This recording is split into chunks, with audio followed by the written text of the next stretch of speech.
Glacier National Park is located in the northwest section of Montana, sharing the state with a small portion of Yellowstone National Park. The park contains over 700 miles of trails through the Montana wilderness, a fascinating region full of lakes, mountains, and of course, glaciers. Many different types of people inhabited the area before it became the national park it is today, including the Blackfeet Indians, whose paths across the Rocky Mountains became the basis for many of the park's roads and trails. After a brief oil boom in the area in the mid-19th century, surveyors flocked to the wilderness to chart the many landmarks which eventually led to the construction of the Great Northern Railway in 1892.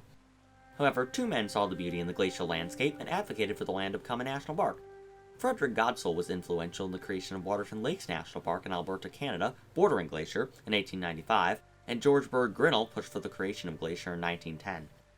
The history of Glacier is interesting because it is one of the 12 national parks that were created before the National Park Service was.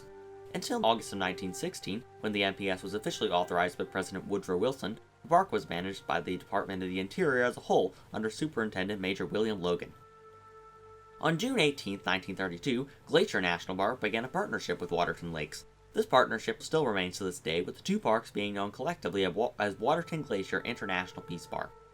This was the first of its kind and has sparked many similar transboundary partnerships in many countries. After Glacier had been under the control of the NPS for some time, the Civilian Conservation Corps was sent into the area in 1933 to do many different jobs, including running a telephone line through part of the park, as well as preparing campsites and suppressing fires in the area. This came to an end in 1942, however, due to the US joining World War II the prior year. Throughout the years, Glacier has definitely felt the effects of climate change, both natural and man-made. In 1850, the area that would eventually become a national park was home to 150 glaciers. As of early 2020, the number is down to just 25. Climate change experts fear that by 2030, the majority of the remaining glaciers will also be melted. Warming temperatures are also bad for the park's wildlife.